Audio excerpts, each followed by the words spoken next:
Okay, that sounded very official. Okay, so here we are. I'm on a Mac, which is not my normal computer. Well, that's not helpful either. How do I? Okay, I don't know how to get it to. Oh, this is embarrassing. To duplicate onto this screen. Hi, Kelly, can you hear me? Yes, I can hear you, Paul. We are still trying to make sure that we can get you heard through the mic, but we are hoping that with a really quiet room, we would have a better chance. Okay. I can't get the duplicate onto the slide, so I'm just gonna stand over here. All right, so welcome. This is our road committee update and neighborhood forum. I'm Kelly, 52 Nahoyden. With me up here braving this presentation. I'm Lisa Bida. I'm in 27 Manitoba. And Dan Gillis, 23 Michelle. All right, so we are going to divide and conquer on these slides. I'm going to walk through today's agenda. So, do you want to walk through? You can. Okay, you're up here. I'm already up here. I've already fallen down on our divide and conquer. So first, once again, thank you for being here. We know it's like the most gorgeous day that could possibly be in existence, and you're in the library, but hopefully by the time we all get out of here, it'll be even nicer. The slides that we're going to go through today, there's more slides in each one of these, but these are the buckets that we're going to go through. So the first slide, we're going to just kind of talk about how we want to run the meeting. Then we're going to walk through that timeline that you've seen multiple times, and you can see how we've progressed until now. Then we're going to hear about funding. We're going to have our guest speaker, Paul, who will be joining us hopefully through a microphone into a Zoom call, but we're going to work that out. Then we're going to talk about the engineering firm findings. So we've had a couple of engineering surveys over the years, so we have the findings of those. And then we're going to walk through some financial scenarios or models, as we'll call them, and a comparison of the road reconstruction alternatives, and then we'll finish up with some next steps.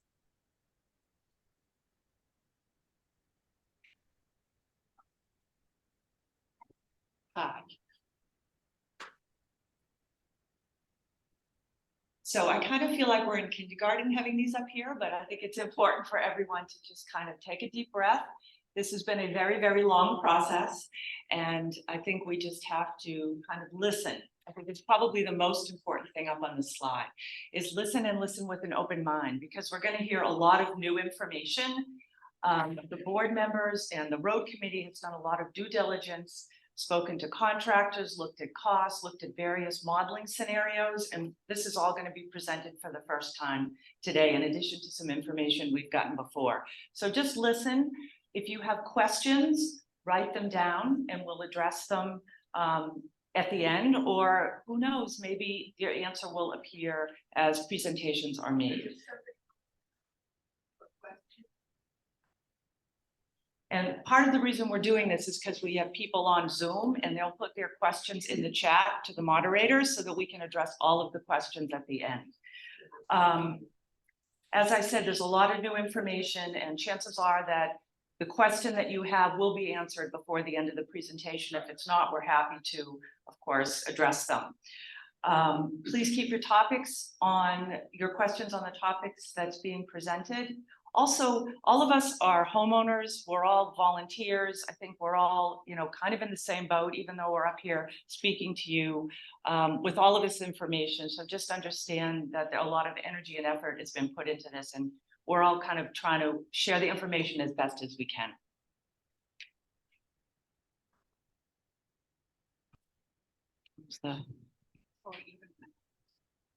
There we go. I know we walked through this, you would think. Hello. So this is our timeline. We've used this many times. Excuse me, any Made chance? quite a bit of progress on this. Is it possible to share The town the has slide? completed their process. They did the survey of the roads. They did the not to exceed estimate, which everybody received. And they held the public hearing in August for questions on it. So now that all is back in our court. So today we're holding our meeting, the neighborhood information session. At the end, we'll have the petitions available if anybody wants to sign those. The timeline after that is we would like to get this on the May meeting if we get the 50% plus one. The deadline for the May town meeting is January 12th. So it's kind of a short window there. And then in May, the town would have the final town meeting. It would have to be approved by the town board.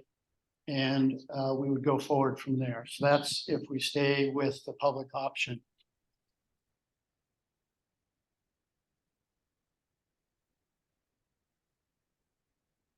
Can you ask if that's better on the Zoom? Can people see it now on the Zoom? Not yet. Really? Okay, we're waiting on the Zoom to make sure it works for those people. There we go. See, it's nice to make people happy. They say they can't share, and I went to meeting share, but it says it's sharing. Oh, so that's actually not so there's the share. Yeah, I had it going though. Share screen. Yeah. Okay, is that better on the Zoom? 1 second. Not yet. He's sharing now. It's sharing now. What I can't do is do it on this screen, so I guess I'll just. It's not really sharing the screen though. It says you're started sharing your screen, but it's just a black screen. Same here. Okay. We thought it was technology that would take us down. So it's still not sharing? No. So you were actually on the meter. Yeah, it was, but I can't get it to. So meeting full screen. I'm not. I'm unfortunately not an Apple. I mean, it shouldn't be different. No. It should be a Zoom function. Send, we need to. Can we just close that window right down? I think it might shut down the. So this is actually the Zoom. Invite. Yeah, no, this is actually the Zoom website. So they logged in here so that they could be the speaker. Host. PowerPoint, Who's it? you know. I Can you can't just minimize resume this share? one. I tried. Oh, I can't now get to the How about- other. escape. Oops. Now you've made it angry. Uh-oh, I did. Now no one gets to see it. Oh dear, sorry about that. There we go. There we go. On the Zoom too? Yes. Oh Yay. my gosh, I'm you. scared. You know what? I'm not going into slideshow mode anymore. I'm just gonna make those as small as Perfect. possible. Okay, and now we can see it too, which is an added bonus. All right, great. Okay, can you still see it? Yes. Now, how do I advance? So exciting. Okay, Hit the little arrow. so you already did this one. Okay, so There we go. now we get more technology challenges. So Paul McKenzie is going to walk us through these next few slides. He is on the Zoom call. So our best bet is to hold the microphone to this laptop. Okay, Paul, we're gonna need your shouting voice. Okay. Can you hear me? Yes. Okay, terrific. Zoom can Thanks hear, for but no one in the room can indulging hear. me today on this, on a Zoom basis. First of all, I want to thank the road committee. The amount of effort that has gone into preparing. Hold on, Paul, hold we on. need to make you louder somehow. Can you put the volume on your? Everything on the Mac is up to max. Can I do? Oh. What about if you turn your volume up, Paul, is the Okay. request? Yeah, let me see if I can do this. I just don't know where the microphone's coming out on here. Is it in the screen? Okay.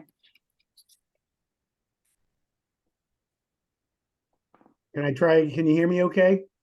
Is that better? Better. Just Okay, speak no one loud. else talk. All right, Great. I usually don't have a problem speaking loudly. Thank you all for attending today. And again, I want to start by thanking the road committee and all the members of the community. If you can only appreciate the level, the amount of work that has gone into not only this presentation, but preparing the presentation, but all of the effort that has gone into gathering the information, the countless meetings, the research, the effort that's been made, it's tremendous. on a voluntary basis. So I want to thank the road committee and also the board. These are thankless positions. There's been a lot of energy and a lot of time spent and a lot of anxiety. It's been our position that we want to put out this information as plainly as possible. The decisions are all yours to make. Every person in this community, one vote per house, you each have to make these decisions. And our hope is that you can make these decisions based on accurate information, not on snippets, but to look at all of the information. And that's what we've tried to do. Put as much information as we can in front of you so that you can make the decision. You are the ultimate decision makers. I'll make a decision for my house, and each of you will make a decision for your own homes. And I hope that you'll make those decisions fully informed and independently, without any pressure by anybody. It's your decision to make. So I've been asked, and I've looked at a lot of this myself, and I've worked with outside counsel to get answers, some of the legal questions about funding options. Of course, we all know that the town maintained option, if we can get to the next slide, that's what this meeting is all about. Presenting the timeline, talking about the costs, the engineering issues, and concerns of the community. But this option is 50% plus one, and that's what's going to be happening this coming year, and that's your vote. And looking at all these issues, one thing is certain: the costs are much clearer for the town maintained option. That's the easiest, or I shouldn't say easy because none of this is easy, but that is the most the clearest situation in terms of cost, or clearer, I should say, between the two options. But again, we put this, I did this one slide here. The considerations, these are all very personal. There's money involved. There are issues about privacy. There are lots of issues. We know that you're all concerned. Again, your decision to make, very personal decisions, but we're just putting as much information as we can in front of you. Now let's just go to the next slide. So we can talk about the community maintained, or what some people will call the private option, but the funding options available to us if we do not go the route of the town maintained option. There is a proprietor's statute. There's a statutory process that involves roads, just roads.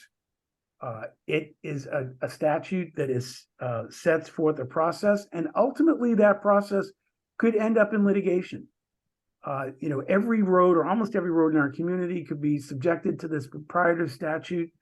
We can avail ourselves of this process. It will involve setting up, a certain framework that's set forth in the statute, and the process involves either filing with the clerk, the town clerk, or actually you could file it in the district court. It's a process that's available. The district court, not the land court, but the district court.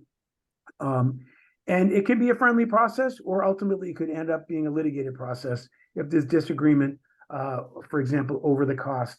But that's a process that could compel everybody to pay for the roads, separate and apart from the process of turning the roads over to the town or the town maintained option. This option still requires us not only to follow the statutory process, but to, in effect, compel the community to pay for this ourselves on an ongoing basis. That cost is unclear because I don't believe we'll be in a position, at least initially, to compel everybody to put up all the money it will require to actually replace the roads. So that's a progression, and there's a cost uncertainty, and there's potential litigation. But I will tell you, outside counsel, in my discussions with them, and I agree with this, this process is available, can be done, but it is uncertain in terms of cost, and could result in litigation in the community, and litigation expense, which could be very, very expensive. We've looked at the sale of the common lots. I use the word impermissible. Forgive me, force of habit in my profession. I am an attorney. But the sale of lots is not an option that I believe is pragmatic or even possible at this point. There are some homeowners in the community that actually have deeded interest in some of the common lots. The SCHA, however, does own the common areas. It owns the common areas. It can dictate what happens to the common areas, but if to sell lots, there is a conflict there because there are some homes that have limited interest in some of the common areas. We've looked at the loan option. Now, anybody who's gotten a mortgage, you have to have security. And we've got some common lots, but the question is, we may have some security for a loan. Who's going to sign it? There's no bank I can imagine that is going to lend us the, 7-figure money that it's going to cost to pay for our roads. Who's going to guarantee it?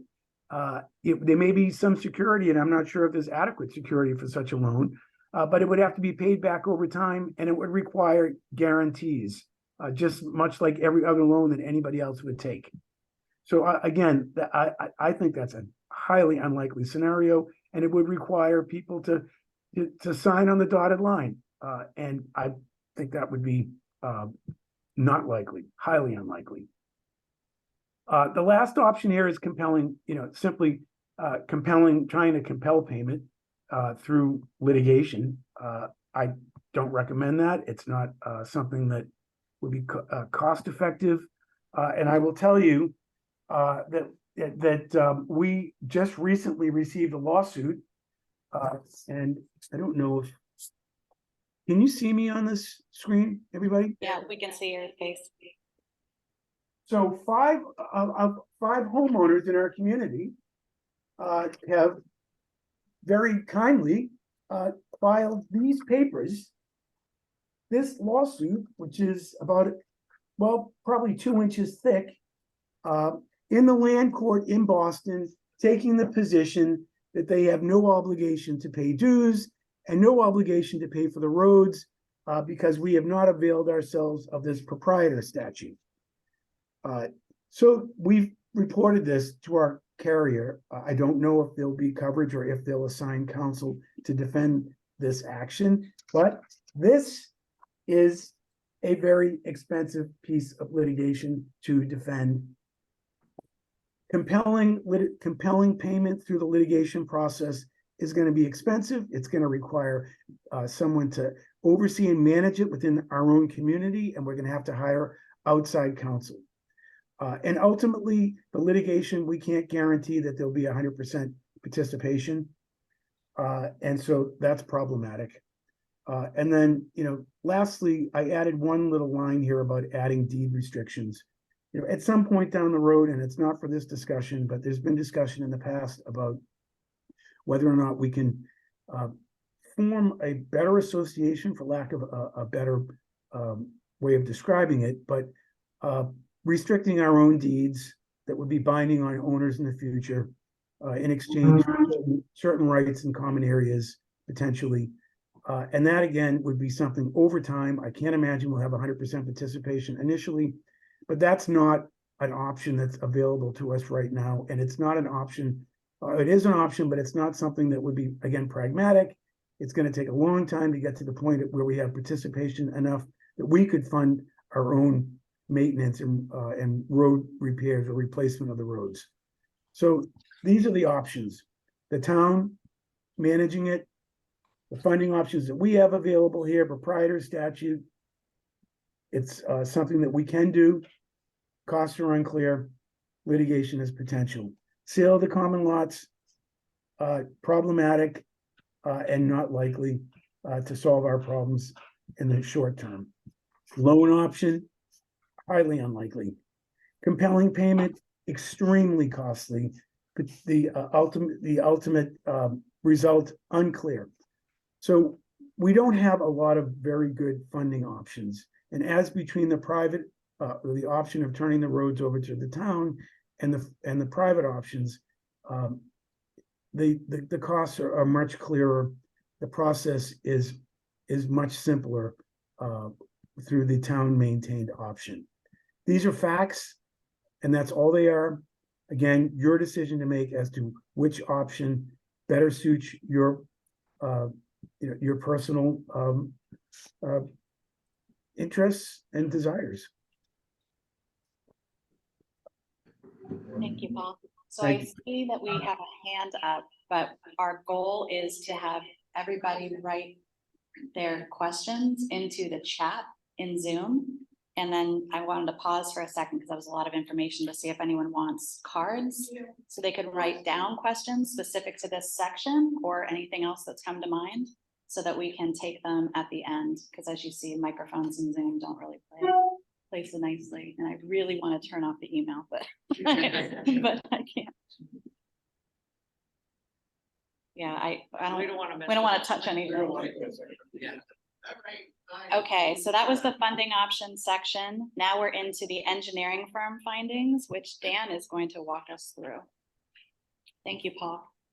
You're welcome. Thanks, Kelly. Okay, so I'm going to discuss the engineering findings. We did have 2 studies done. Get into some more detail on that in a couple of slides.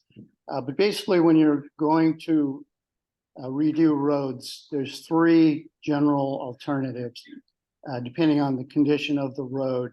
So the first one is just an additional top coat. That's just filling in all the cracks, as many as you can, any potholes, and then just adding another top coat. Based on the engineering studies, we don't think that our roads are at the point where we could do that now. Second one would be a grind and repave. This is where they come in with the big grinders. They take off a 1/2 inch to 2/3 of an inch, or a 1/2 to 2/3 of the existing asphalt.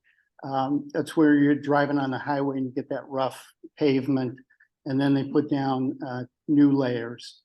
That's kind of a temporary thing. It will last 5 to 10 years, depending on condition of the road and the traffic. And then the final option is a full depth reconstruction. And that's basically what the town has proposed, where they take the pavement all the way down to the base, see what's underneath it, and then put in a brand new road.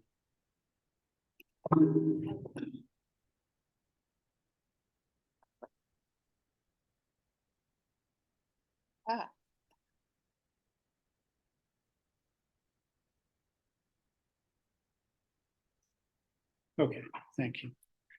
Okay, so we've seen this deterioration curve many times.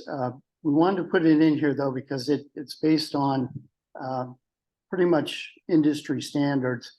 And we added in on the curve where you can see where you can use those 3 alternatives. So when you get to the point where it's minor resurfacing needed, that's where you put on the additional top coat. Next level down, roads getting in bad shape, that's the grind and repave. And then finally, when you're down in the red zone, full reconstruction. Our roads generally have lasted longer than normal. Usually they say 25 to 30 years. Our roads were put in probably close to 50 years ago. We think there's a couple of reasons that they have lasted as long as they have. First, it's basically a sand base underneath. And when you have sand in the winter, the water generally runs away. It doesn't freeze and refreeze. You don't get frost heaves. Second thing, this neighborhood, when it was first built, started in 1969. And for the first 10 years, there was only 43 houses in the entire neighborhood. In the 1980s, there was a lot more houses built, another 60, but even there, that's only 67% or so of what we have now. So we started out with not a lot of traffic. It's gradually increased. And then finally, in the engineering studies, they told us that the trucks and heavy equipment is really what takes a toll on the roads. And if you all think back the last 10, 15 years, what have we been doing? Ordering from Amazon, ordering from UPS, FedEx. Those big trucks just take a toll on the roads. And throw in the pandemic there, where everybody's working from home, and a lot of people did work down here, just a lot more traffic than usual. So our roads have really gotten to a rough state. So the two studies that we have, the first one was in May of 2021, a firm called Briggs Engineering. They told us that at the point they saw the roads, we could still do that top coat, extend the life of them. They said it would take a lot of taking care of the crack sealing, all the potholes, maintenance on the roads, and adjusting those catch basins. But it was an option, but that was 2 years ago.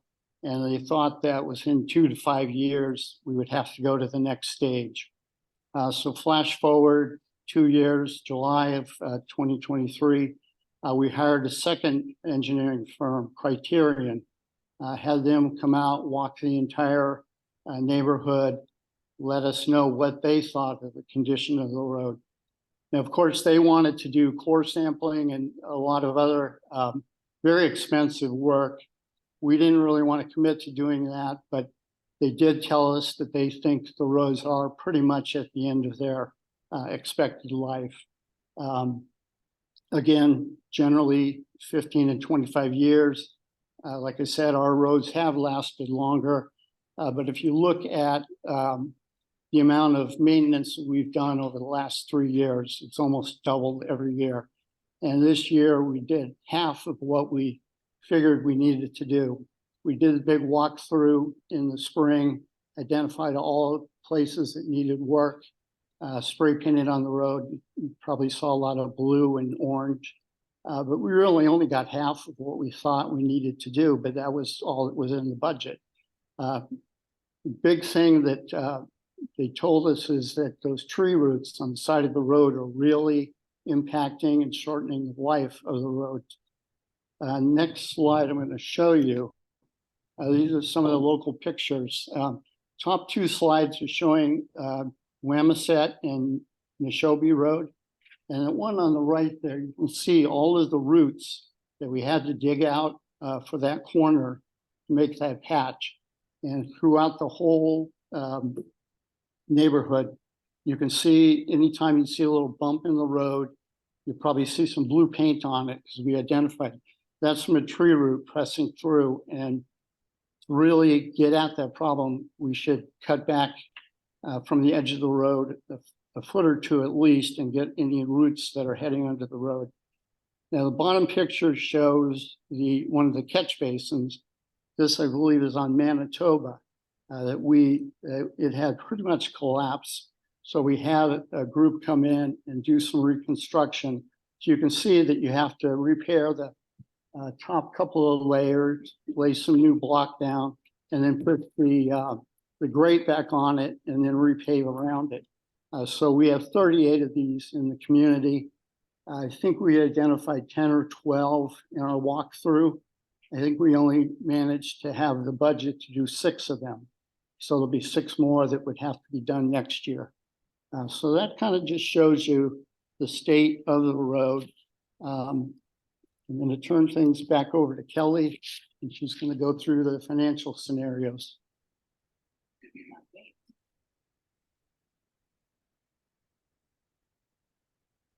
Okay, so Paul has let us know he needs to leave at 10:15, and we do have one question that has to do with legal. So we thought it makes sense to get him to answer this question so that we don't lose our subject matter expert when it comes to the end. So Paul, are you still here? I am. Can you hear me? Yes. So I'm going to ask you the question that came in. Please explain the impermissible sale of the association common lots. Okay, so we can't just outright sell a lot if somebody else has an interest in a deeded right to use the lot. It would have to be done with their consent. So that's the simple answer. I guess, Paul, this is Ed Farley. So a deeded right on a common lot owned by the association. I guess I'm not following. Is this an easement right or what? Yeah, they have a right to, I mean, they have a right a deeded right to use, they have, to use the common lot. May I ask how many common lots we have? I think, what do we have? Well, we have the beach areas, we have a few, of lots in the community itself. Darian or Craig, what do we have? 4 altogether? 4 common lots. Yeah. So excluding the beach area, I guess I know that there's a lot at the corner of Nahoyden and So in the interest of time, Ed, we're not Yeah. sure if, I guess I'm just unclear. There's at least 2 buildable lots. I guess that's what I'm talking about. Well, that's the other, I mean, we're not even sure if the lots can be, even assuming we could, buy out or, get consent to sell the lot. Yeah, I'm not sure that it can be built on, number one. And again, we're talking about millions of dollars to replace the roads. 2 lots is not going to get us what we need. It's just not practical. Gotcha. okay, thank you very much. So we have both, I mean, both the legal issue, thank you, Ed, the legal issue, and we also have, the practical circumstances. Legal issue and practical circumstance. Okay, something needs to be muted over there because we're echoing. You can mute this, yes. Okay, so while I appreciate people helping me take a little longer to dive into these slides, it's now time. So these are our financial scenarios, and I want to say just right off the bat, these are our best approach, or like best model that we could possibly come up with. And because I'm saying that, we're going to start with some like what we meant when we start to get into these slides. So I'm going to roll a little bit here so I can maybe point. So there are many aspects that you're going to see on the next few slides that talk about the types of costs that would be involved for an SCHA maintained model. There's going to be cost, which is total. If it's done by the town, it's based on the town study that they did that we all paid for. If it's the SCHA, it's based on the contractor estimates that we have gotten to date. It's just not very good to do this. I think that's the only way the Zoom hears me. Can the Zoom all hear me? Or are you getting an awful echo? Yes, yes. I'm hearing an echo now. You can be heard. Okay, maybe it's somebody on this. Somebody's gonna mute, everybody on the phone. Everybody on Zoom, put your phone on mute, or I can try to do it too. I'm gonna mute all. You can unmute yourself, but oh, that's better. We don't have the. Kelly, thank you. I have to sign off if. Thank you, Paul. Paul is Thank signing you. off, so that you know. Okay. As you'll see, an SCHA maintained option requires that we save up the money to be able to afford to do the work. Because as Paul pointed out, we cannot get a loan as a neighborhood. So it requires good faith of everybody chipping in to get to the point where we can afford to do the options that we're going to show. So because we're basing these on estimates that we got in 2023, it's not going to cost 2023 numbers when we get to that point. So for purposes of these models, we have estimated what I think is a pretty conservative, given today's financial climate, a goods and services inflation rate, we've estimated at 3% compounding. And inflation rate for the paving materials themselves, those are going up even faster than the goods and services. So those are estimated to be 5%. So any estimate we have today would be that much more expensive every year that we don't actually do it. By the time that we actually do it, you'll see that those inflation costs really do add up. As Paul also mentioned, we expect that if it's not 100% homeowners on an SCHA maintained model saying, here's my money, there potentially would be legal costs, litigation that would go into compelling payment of that, which I think Paul said very clearly is messy, it's unknown, it could be large. We expect that when we actually go to do the project, there would be a 5% engineering or construction management cost. So we wanted to make sure that you guys were aware of all the different things that would come into play. It's not just a matter of here's the estimate, pay for it. And then the last one is if we had what we would call something like a road fund. I know we've used that phrase before, but if we opt to be an SCHA maintained road community, we need someone that is professional to be able to take in that money, get that money, manage that money, bookkeeping, because we would want to be as transparent as possible on the financial side of it. So these are the costs that you're going to see when we get into these models. And once again, if anyone has any questions, there are cards that can be passed out to get. Okay, here we go. It's a lot here. This is me pointing. Well, I think I'm going to try to point. Wow. So, as you saw when Dan was walking through the slides, if we are able to, as an SCHA, Why your thing doesn't go high enough to hear it? make a. It's not my thing, it's because she's not talking into the mic, You're right? not here anymore? Sorry, I was attempting to point at the slide. Oh, okay. I'm going to use my little pointer guide. Can you guys see that moving around on the Zoom? Yay. Okay. So grind and repave is what Dan talked about as being the intermediary. So from the engineering studies, we've already been told top coat, you don't qualify for that. You're kind of too far gone. The ship has sailed on top coat. But there is an option to go with grind repave. This buys us 5 to 10 years, best case estimate. So what is this slide saying? This slide is saying that in 2029, 5 years from now, if all these costs are taken into consideration, which is the estimate that we got for grinding the existing asphalt and repaving, plus the 20 or the 38 manholes, which are also part of this project. The drainage is another really important part that doesn't get enough notoriety, but it is part of this. The roots, which is a pretty big undertaking to get rid of those roots so that we don't immediately start seeing the issues again. The 5% construction management, the project management, which is estimated to be $10,000 a year, and this would take 5 years. So we would have 5 years of that. We have inflation, and we have the paving materials inflation. So the 3% and the 5%. And I know I've looked at these more times than I would even like to count, and it takes a minute or more to kind of absorb what this is saying. But if you just go with it here, we have our costs that would equal $1,053,098.59. We believe if 100% of the neighborhood says, this is the option we want to go with, we would need every neighbor to contribute $1,305 every year for 5 years so that we would have enough in the bank to pay for a grind and repave. Now, as we've said, that buys us 5 to 10 years.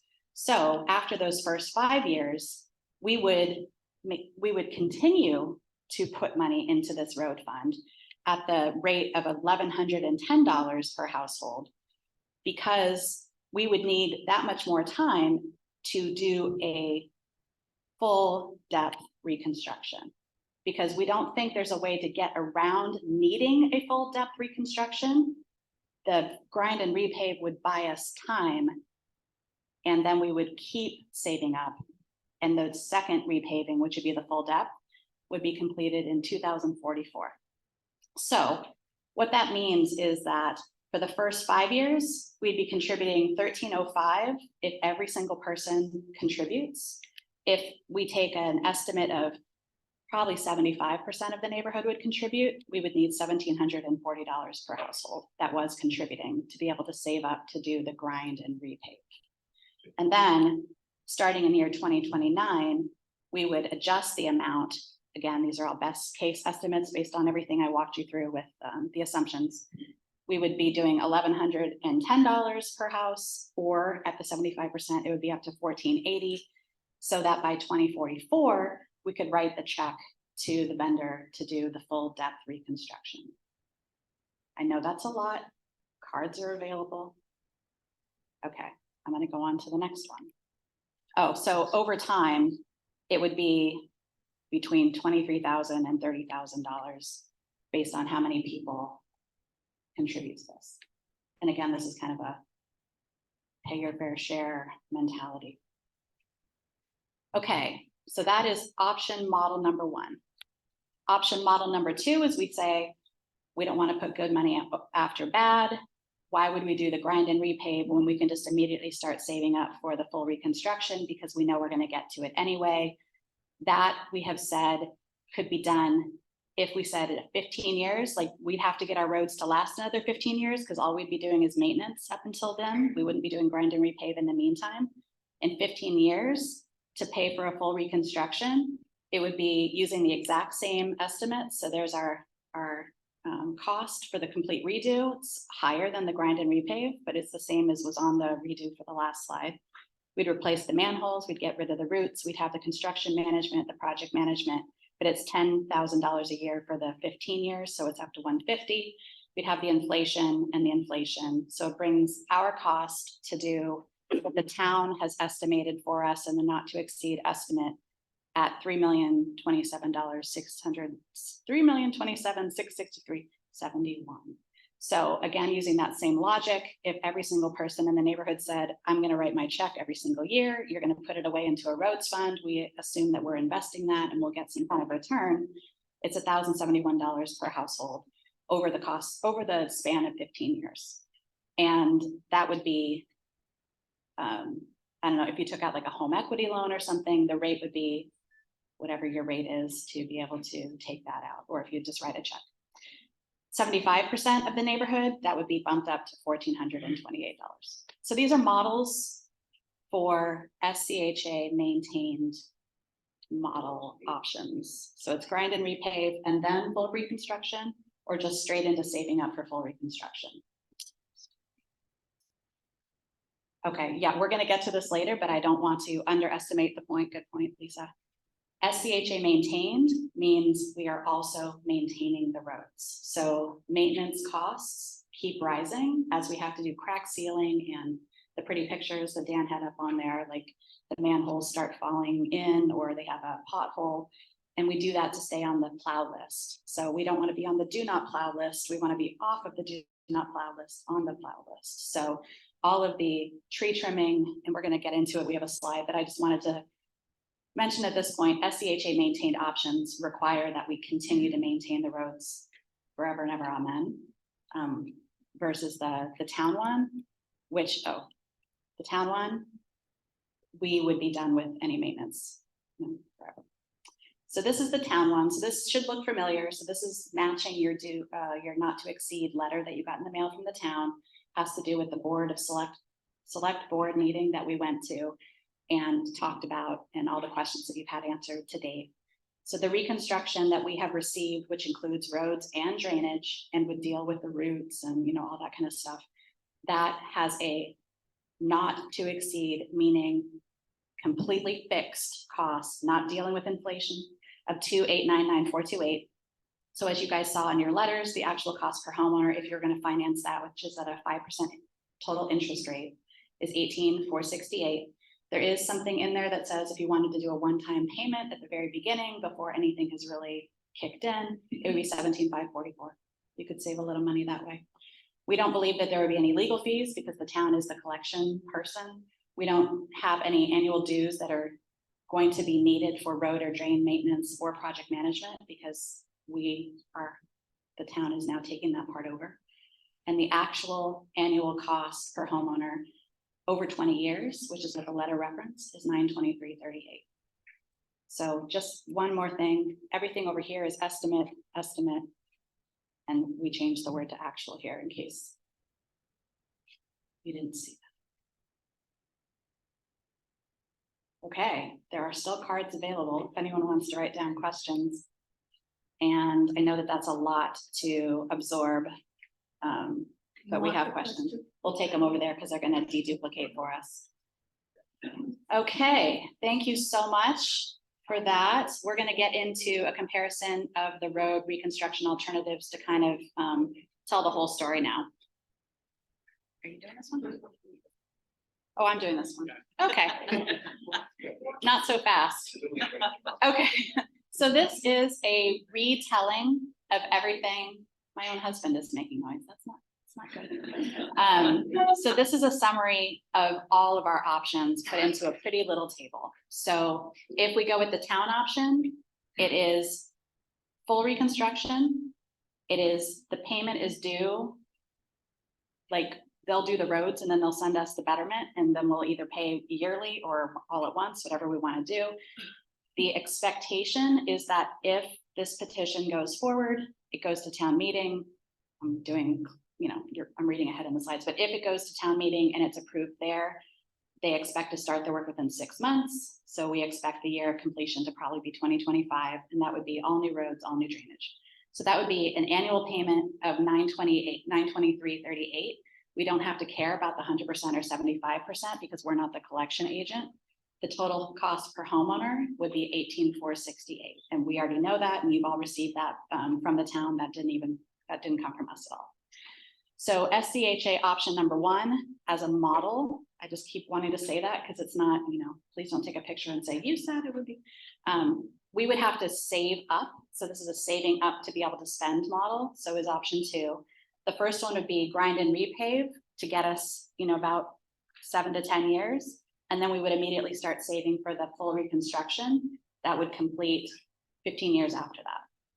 So that would be $1,305 for the first 5 years, and then $1,100 for the next 15 years. If we say we don't expect everyone to pay $1,740 versus $1,480, total cost per homeowner, if we collect 100%, $23,000. If we collect 75%, it would be more like $30,000 per house. And then SCHA option number 2 is a full reconstruction. We'd be saving up. We wouldn't be doing the grind and repave along the way, straight into a savings account for full reconstruction.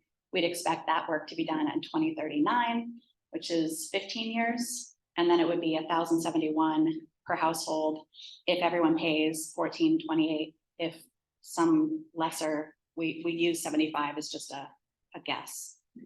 And then again, 16,000 over the life for 100% collection, 21,000 over the life for 75%. So just in summary, the town option is a fixed cost solution that gets us the new roads and the new drainage right now. SCHA options, as we mentioned before, we still need to pay the maintenance costs, which, as we saw this year with our dues, went up because maintenance costs have started to go up. And we expect that if we're not at 100% collection, there would be legal expenses that could be variable and potentially significant. Once again, there are cards available if anybody has questions. All right, now I get to hand over the microphone. Financial questions now? No. I'd like to just wait at this point. We only did that because Paul wasn't. And we want to deduplicate after everyone's weighed in. So I think Kelly summarized a lot of this, but we thought a slide would be helpful just so people understand. So with the association maintained option, we would still need to be taking care of all of the maintenance issues, the crack sealing, the potholes, sinkholes, Will's Work Road, and the tree trimming. So all of that will still continue, even though we're saving up for the to be able to afford to start the project. We still are going to have to take care of the roads in the meantime, and that cost is, as it is now, it's pretty much unknown. We can, estimate it, but things happen. With the town maintained option, all of that pretty much will go away. We have Will's Work Road on here with an asterisk because we currently maintain Will's Work Road so that Quail Hollow residents can access their homes safely. I think there's been some back and forth with the state and with the town about who actually owns those roads. So until that's kind of all resolved, we're still kind of planning to have responsibility for that. Am I speaking correctly about that? Okay.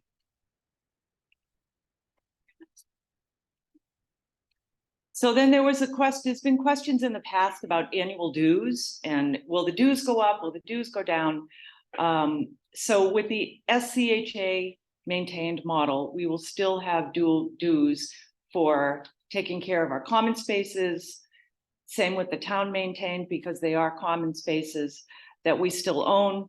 Electricity for our signs out in front, the minimal landscaping that we do, and insurance, of course, for board members and for all that we need to run the association. With the SCHA maintained model, the additional dues costs will need to cover the drainage maintenance, the road maintenance, and of course the project maintenance to ensure that we've got professionals managing our money and this project that would be requiring a lot of input and cash from all of you.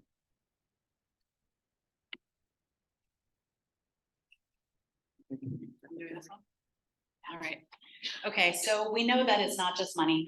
We know that there are concerns in the neighborhood that have to do with more than money, although money dominates our conversation. So we wanted to call attention to various, what we're calling livability aspects of this project for your consideration. So I'll just start at the top with speed limit. So we would be, if the town maintained option was something that the neighborhood decides to go with, the speed limit would change to a town maintained or a town standard speed limit, but we have the ability as a neighborhood to petition the select board to reduce it. So that's one thing. It's not an insurmountable change, and try to get up speed. I mean, I guess maybe on some streets, but 30 already feels kind of fast. Ambulances, snow plows, school buses, fire trucks, your local Amazon delivery, your UPS delivery, they rely on having good roads. So if the roads are not kept in great condition, we could be put on the do not plow list. There could be a delay in emergency services. We're not trying to be scaremongers here, but just something to consider. And school buses would have impact on not having the most maintained roads.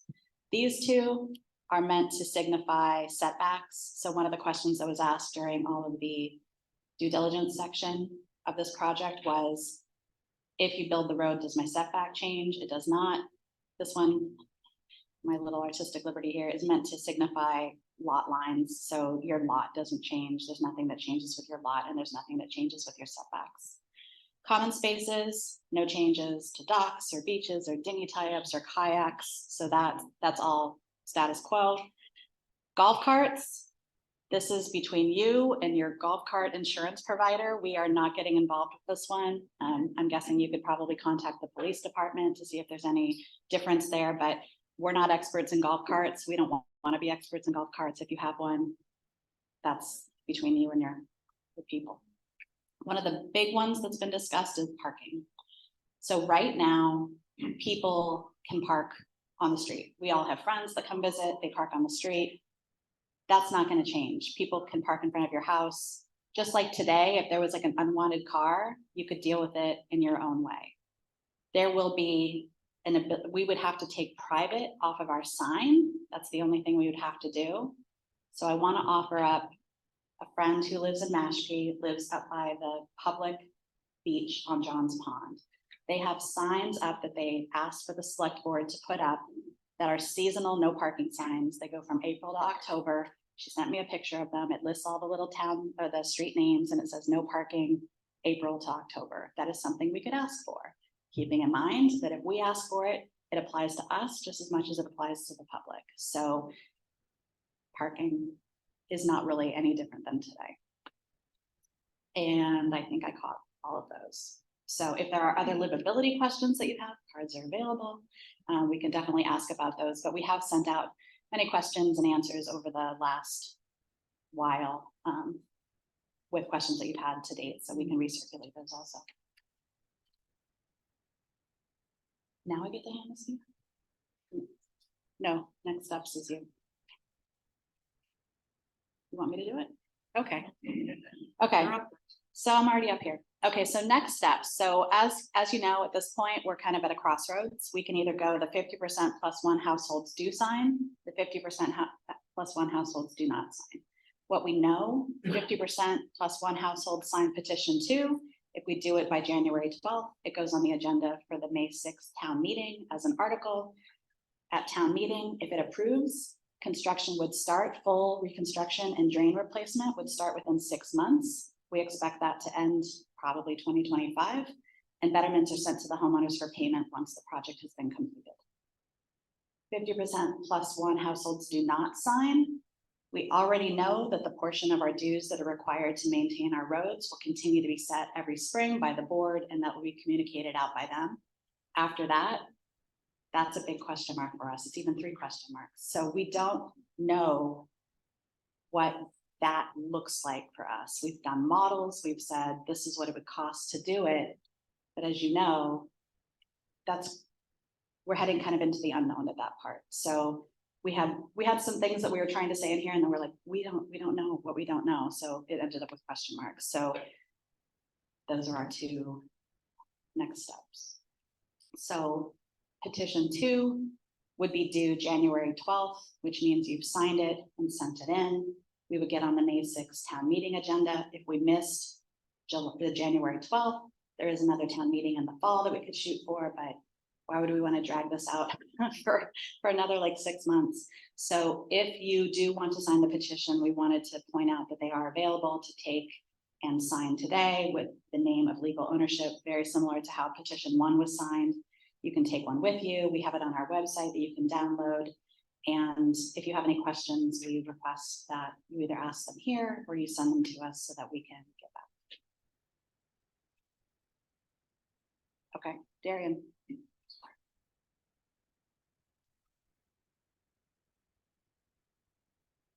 Hello, everyone. I'm speaking on behalf of the board, and we all have our own individual feelings, but our charter is in the bylaws to take care of the whole association.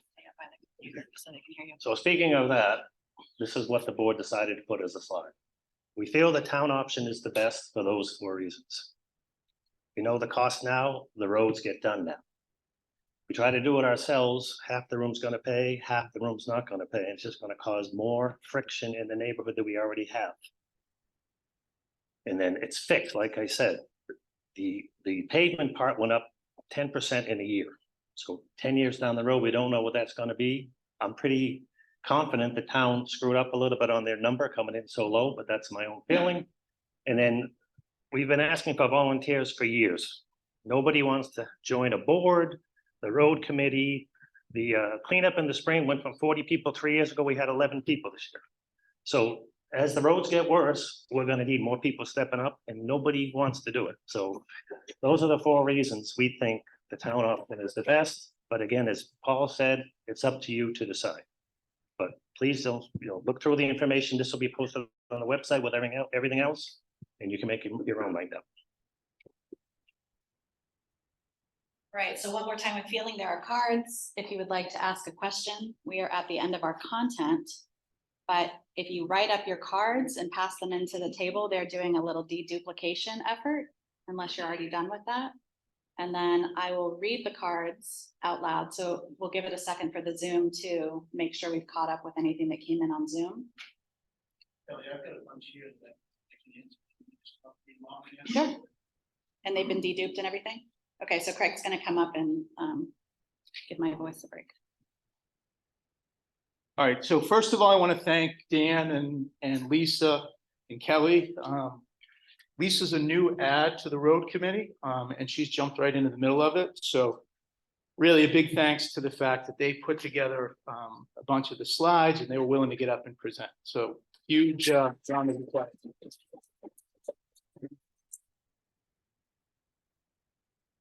And then we also have a few silent partners that are still on the road committee. So Jim Stowell, Stu Dobson, Darian is, where's Darian? Darian is here, George Peterson, Paul Marino.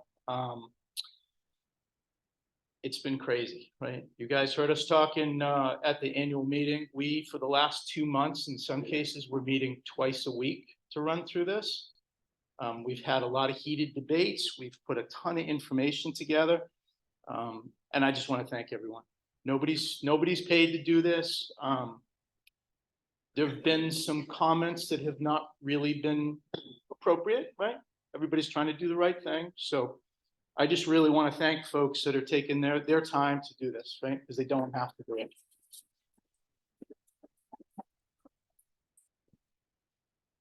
All right. So I'm going to jump into the questions. And I'm going to start with an easy one. Will we get a printout of the financial slides? Yes. You'll actually get the entire deck, right? So we want, none of this information is to be withheld. It's all public information not public information, but association information. It's all so you can make the right decision and you're well informed. Next question is, suit by 5 homeowners who refuse to pay association fees. Will there be an injunction filed if the SCHA intends to proceed with road construction? This is all brand new, right? We just got served the papers on this very recently. We have an attorney reviewing it. We really don't know what direction that we're gonna go in. As Paul showed you, there's, Darren, what is there, 150 pages of?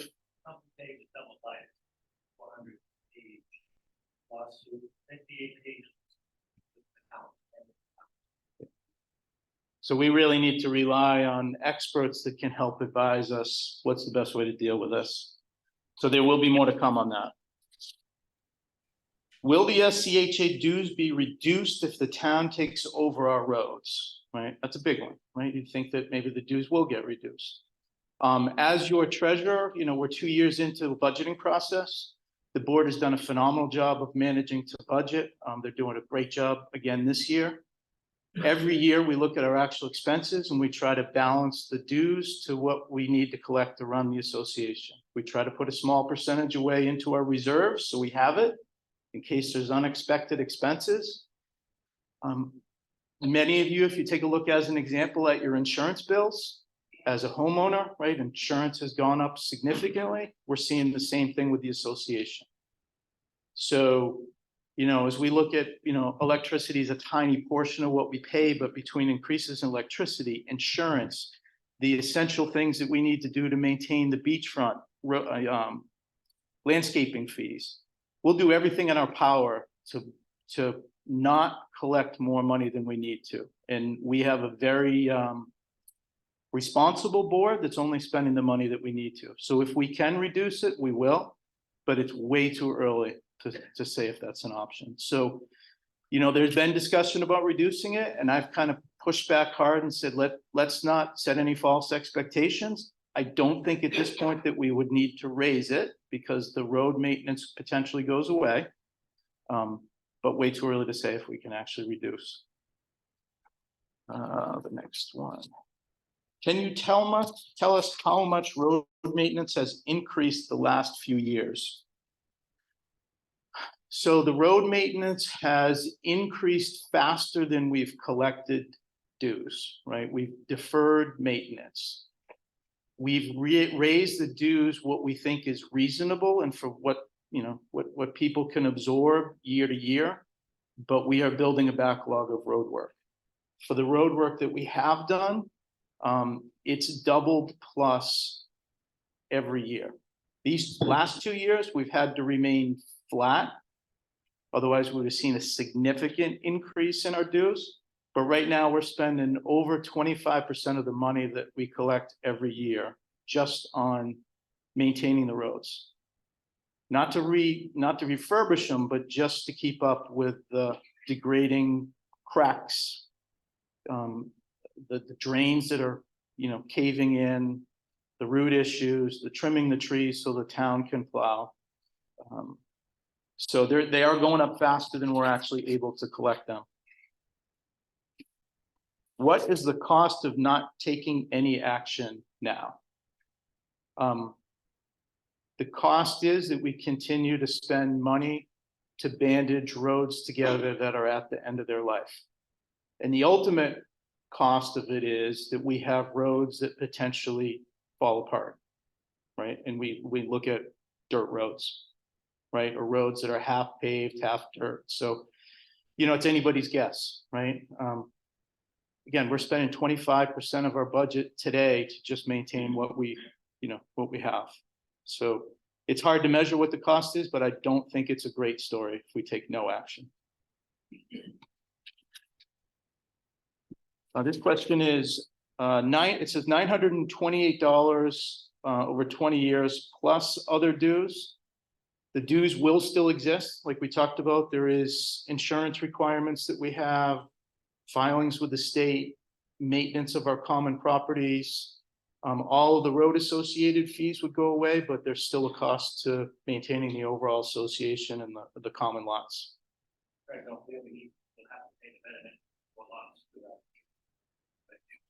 Okay, that's a good point, right? So as far as the town options, we've talked about the 4 lots, obviously the 2 beaches. There's a larger lot at the corner of Nahoyden and Neshobe. And then there's a lot that's on Chickadee on the Whippoorwill side. Those are considered individual lots by the town. So we would have to roll, if we did the town option, those 4, you saw the pricing per property, those 4 properties would be the responsibility of SCHA. So we would have to roll those into the dues. It's not a tremendous number, but it is a line item on the budget.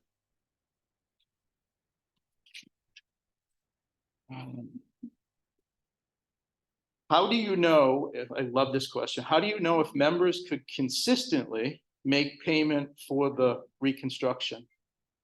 So when we put together the financial numbers, Darian and I worked on this a bunch of different ways.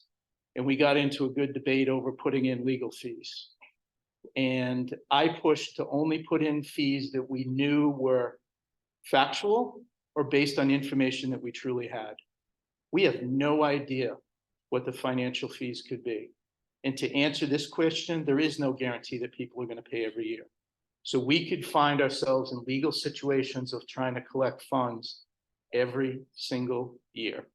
So instead of misleading with numbers that were guesstimates, we said it's better to just make sure everybody realizes it's an unknown number. It truly is. And then the success of the money, you know, the money spent and the success of our legal actions is still a question mark as well.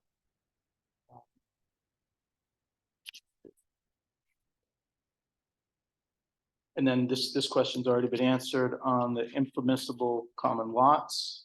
I believe that's been answered, right? Yeah.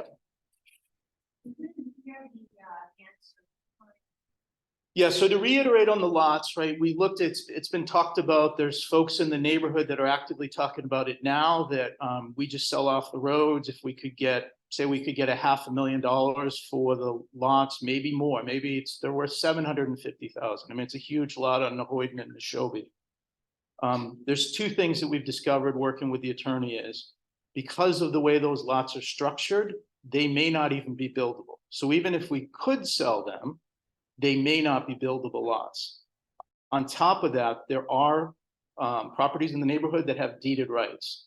So if we did want to go down the path of selling those lots, we would have to have all folks that have deeded rights agree to selling the lots.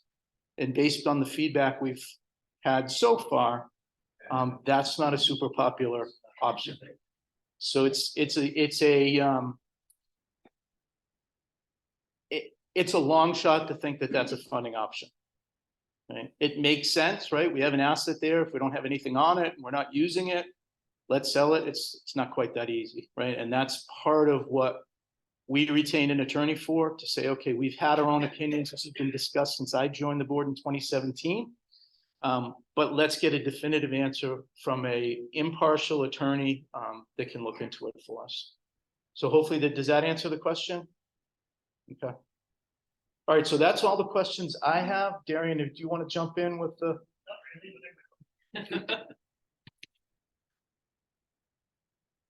Just gonna pull them randomly because we have time to get them all from. All right. Are the payments estimate coming from the engineering firm, or did we get our own quotes from a pavement company?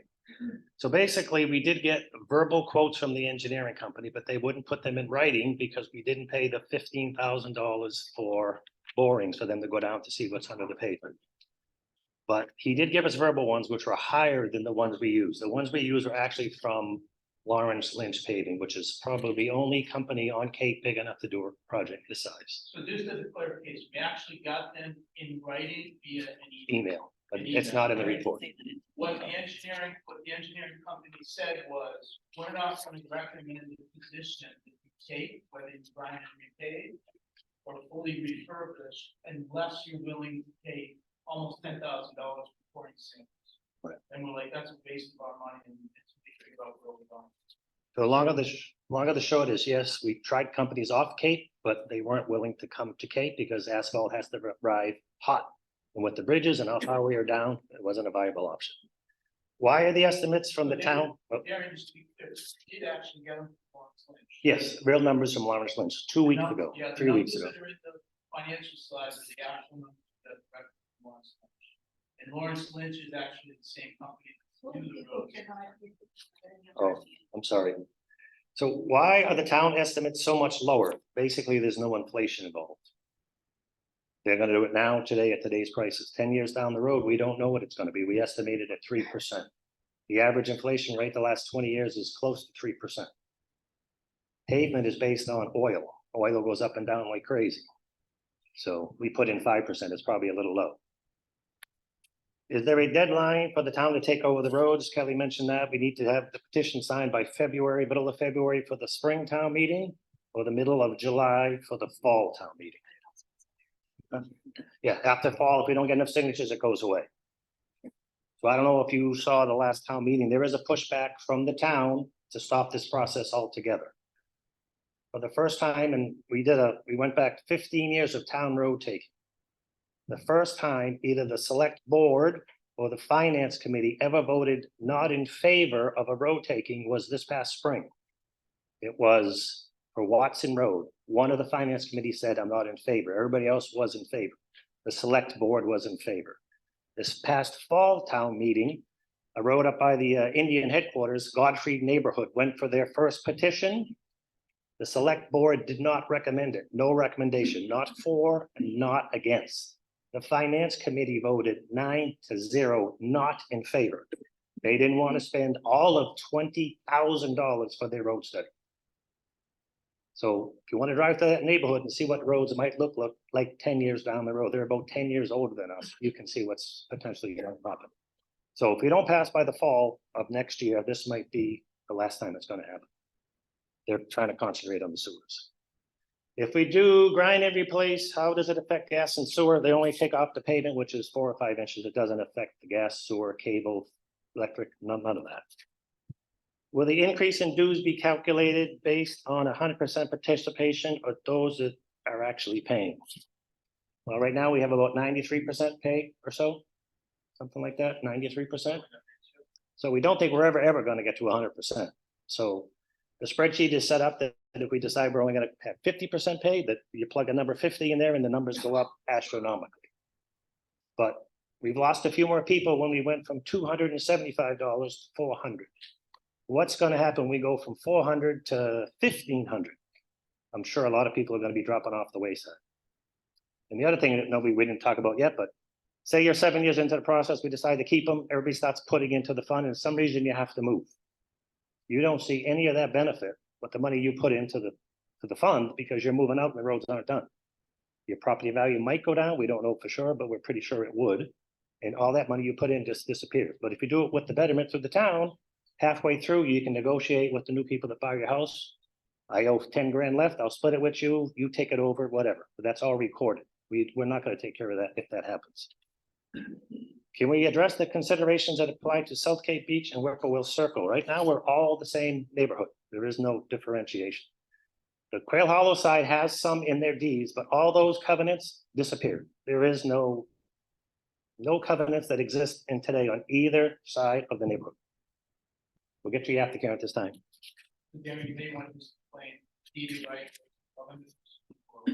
So if it's in your deed, you have deeded rights, and covenants are like what the association had way back when, but those have all expired. And that required you to pay. Correct. The point about setbacks, this means the roads will not be any wider. So that was a question that was asked in the spring, but the answer is on the website. The footprint of the road is not going to change. The roads are going to be as wide as they are today. They're not going to put sidewalks. They're not going to make the road any wider, but they will be putting in what they call a Cape Cod berm, which is just a slight incline on the side of the road to keep the water in the road to manage it to go to the storm drains. And then, let's see what this is. Meaning the apron at the end of the driveways, none of that is going to change. It'll be exactly the same. Maybe some people will get Cape Cod berms and slopey areas, but nothing else will change. Why now? Are the roads in such disrepair that we are pressed to proceed? Well, we saw what the engineering guy said. Can you go back to those 2 slides for a second? It's interesting. I don't know. We didn't highlight it when Dan was going through, but I will show you. Which ones? The pictures? The 2 yellow ones with the 2 engineering reports. So if we look at the first one, May 2021. The pavement is approaching the end of its useful life. We have 2 to 5 years to top coat. That came true. We can no longer top coat. So 2 to 5 years from 2021 puts us in 2023. So what does the first sentence, well, that's highlighted say?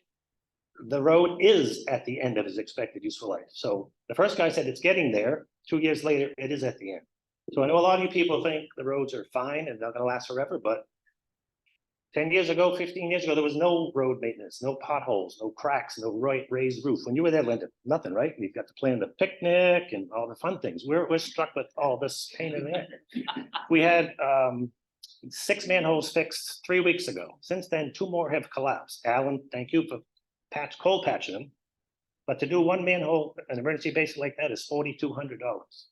If we do more than one, the price drops significantly. So we had 6 of them done for 9,000 or something like that. And then.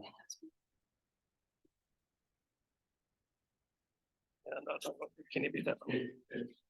Says, are we at the do not plow? So basically, since the virus, the town used to come around with one of us board members and identify what needs to get done. Now we're on the honor system.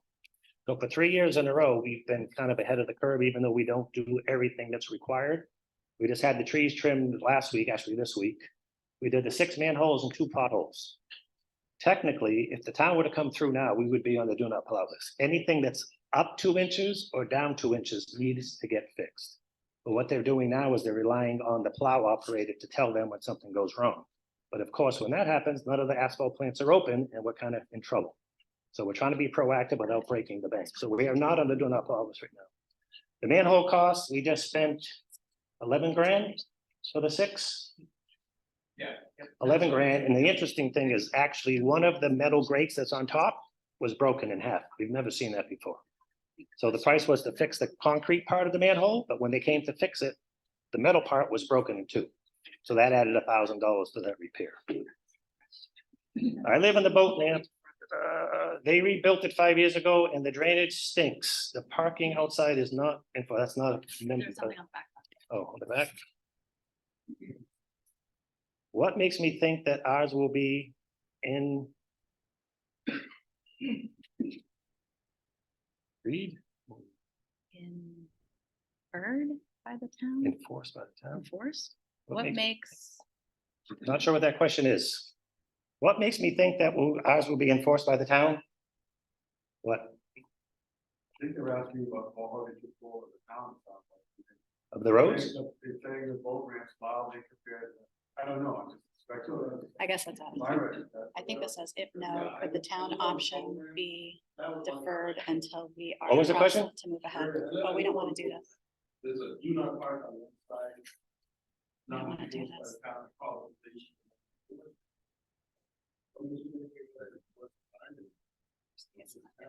Well, I think for the boat ramp road, you gotta call the harbor master. That's who enforces the boat ramp road. When I have people parked in my spot, I'm a boater, if there's people parked where they don't have stickers, I call the harbor master, not the police.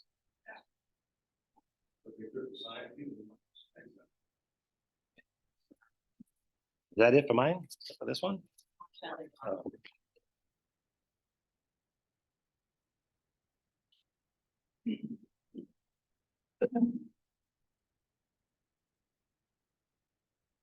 So this one says something about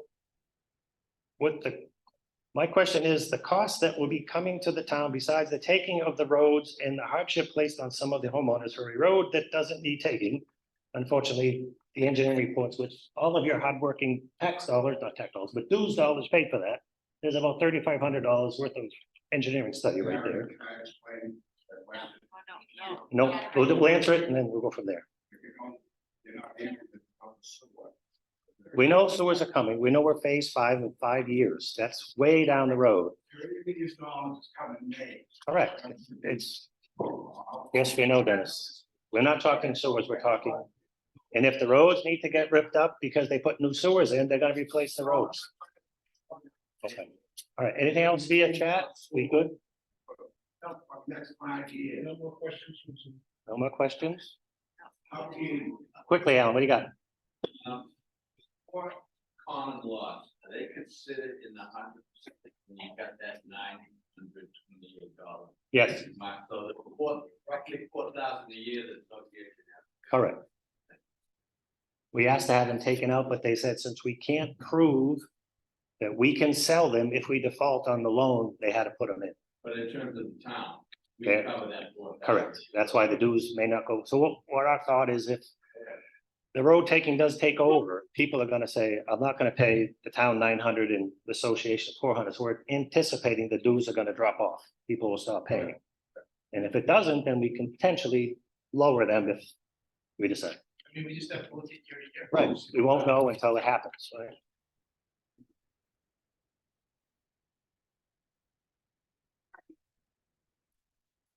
Parking, Parking by non-residents in Quail Hollow is, yeah, so what does that mean? she wants to know about how you're gonna help with parking. So again, if people start parking on the roads and they decide they want to walk the mile to the beach instead of parking in the overflow lot or the state lot, we can petition the town to put up no parking signs. And if that happens, then we can park as well. But we don't think it's important to address a situation that doesn't exist now. At least that's what the road committee thinks. Nobody's gonna park on the roads and walk all the way to the beach with their stuff. Well, if they are, then we'll address it when it happens. Okay, I think that's it. So again, the petition is gonna be available on the website if you want to print it. The only problem is we just found out late last night that it's a legal size piece of paper. So there are blank ones here if you want to bring one. There are envelopes here if you want to take it home, think about it, sign it. You can sign it today if you want. If you don't want to sign it, just don't sign it.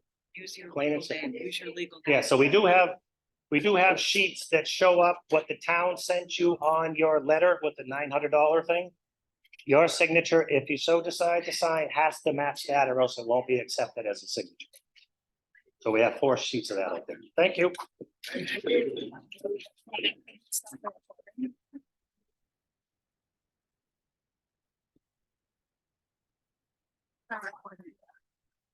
All right. Sorry. We're gonna stop the recording now. Thank you everyone who joined us. Thank you. You're welcome. Nice job. Beautiful job. Tired.